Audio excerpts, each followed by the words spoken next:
phone call came at 3:47 p.m. on a Tuesday, which was unusual in itself.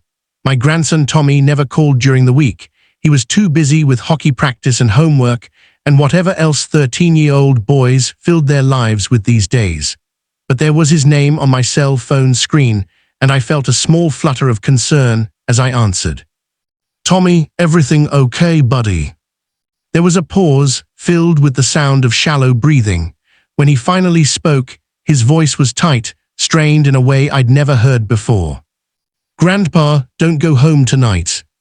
I'd been standing in the hardware store, debating between two types of wood varnish for the bookshelf I was building in my garage. The can in my hand suddenly felt very heavy. "What do you mean, don't go home? Tommy, what's going on?" I can't explain right now, but please, Grandpa, stay somewhere else tonight. Go to Uncle Ray's or get a hotel or just don't go home, promise me." The fear in his voice sent ice water through my veins. Tommy was a level-headed kid, not given to drama or pranks. In 13 years, I'd never heard him sound like this, like he was barely holding himself together. "Tommy, you're scaring me. Is someone hurt? Is your dad?" "Dad doesn't know I'm calling." He was whispering now, and I could hear a door close softly in the background. "He can't know, but I heard him talking last night, on the phone, and Grandpa, I think he's planning something." My son, Michael, Tommy's father, the boy I'd raised, taught to ride a bike, helped through college, the man who'd grown distant over the past few years, especially after his divorce from Sarah, the man who'd been asking me increasingly pointed questions about my will, about the house I'd lived in for 43 years, about the life insurance policy I'd taken out when he was just a baby. "What kind of something?" I asked, my mouth dry. "I can't say more. Someone's coming. Just please don't go home tonight. I have to go." The line went dead. I stood there in the hardware store, holding my phone and a can of varnish, while my world tilted sideways. Around me, people examined paint chips and compared drill bits, going about their ordinary Tuesday afternoons, but nothing felt ordinary anymore. My name is Frank Morrison.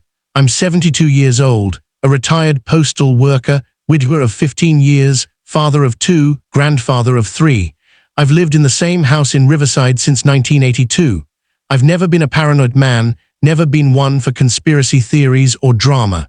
I believe in evidence, in what I can see and touch and prove. But I also believe in my grandson.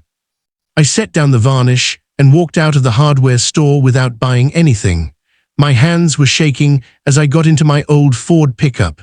For a long moment, I just sat there in the parking lot, trying to think clearly. Michael had been under a lot of stress lately. The divorce had been brutal, Sarah had gotten the house, and the custody arrangement meant he only saw Tommy every other week. He'd lost his job at the accounting firm 6 months ago and had been living in a cramped apartment, struggling to find work. He'd borrowed money from me 3 times in the past year, always promising to pay it back, never doing so. Last month he'd brought up the house again. "This place is too big for you, Dad," he'd said, walking through my living room with an appraiser's eye. "Have you thought about selling? You could move into one of those nice senior communities. Wouldn't that be easier?" I'd laughed it off. "I'll leave this house feet first, Michael. Your mother and I built our life here. I'm not going anywhere." He hadn't laughed with me. His smile had been thin, cold. "Well, we all have to go sometime, don't we, Dad?" At the time, I'd dismissed it as a thoughtless comment from a stressed man. Now, sitting in my truck with my grandson's warning echoing in my ears, that comment took on a darker shade.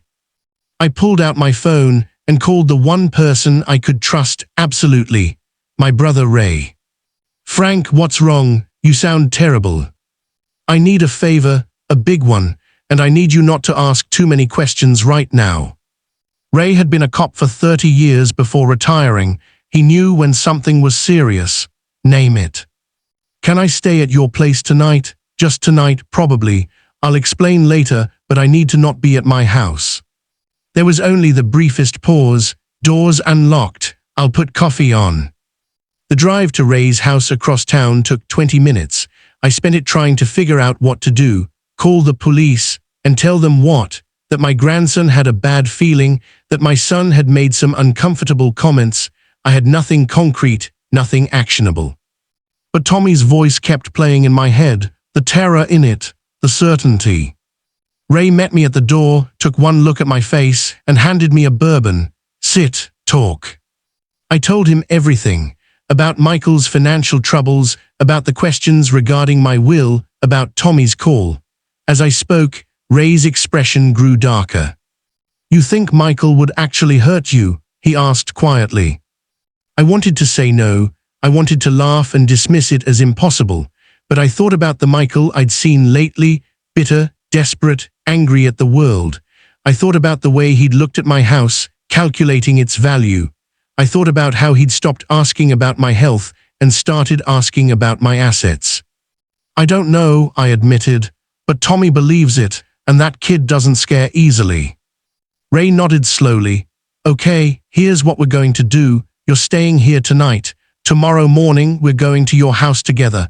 We'll look around, see if anything seems off, and we're going to figure this out. I slept poorly that night, jumping at every sound. Ray's guest room was comfortable, but my mind kept churning. What had Tommy heard? What was Michael planning? And what would happen when he went to my house tonight and found me gone? The next morning, Ray and I drove to my house just after sunrise. Everything looked normal from the outside. My white two-story with the blue shutters, the oak tree I'd planted when Michael was born, the flower beds Barbara had loved so much. Ray insisted on going in first. He'd brought his old service weapon, which made the whole thing feel suddenly, terrifyingly real. The house was quiet, nothing seemed disturbed, but as we walked through the kitchen, Ray stopped suddenly and pointed to the basement door. It was slightly ajar. I always kept it closed. We went down the stairs slowly. The basement was dim, lit only by the small windows near the ceiling. It took my eyes a moment to adjust. When they did, I saw it. Someone had tampered with the circuit breaker. Wires had been pulled loose and rerouted in a way that looked almost accidental, almost, but not quite. Ray examined it closely, his face grim. "This is rigged," he said quietly. "If you'd come down here and touched this panel in the dark, which you would have, if the power went out, you'd have been electrocuted. It would have looked like an accident, like you'd tried to fix the breaker yourself and made a fatal mistake." I felt like I'd been punched in the stomach. My son, my boy, had really planned to kill me. "There's more," Ray said, pointing to the floor near the breaker. A small puddle of water had been strategically placed where I would have been standing, to ensure the current would be fatal. We called the police then. They came, they investigated, they took photos and statements. By noon, they'd gone to Michael's apartment and taken him into custody.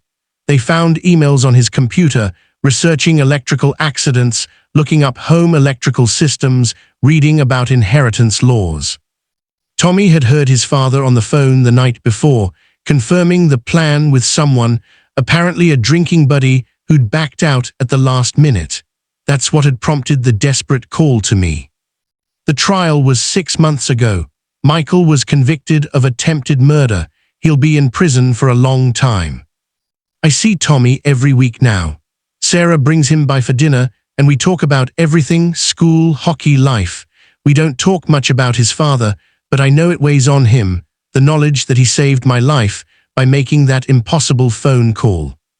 "I'm proud of you," I told him last week. "What you did took more courage than I can imagine." He just shrugged, 13 and uncomfortable with praise.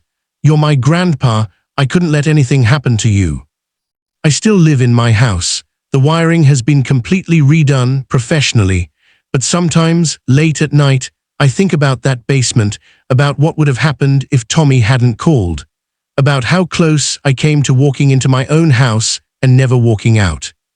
They say you never really know what someone is capable of until they're pushed to their limits.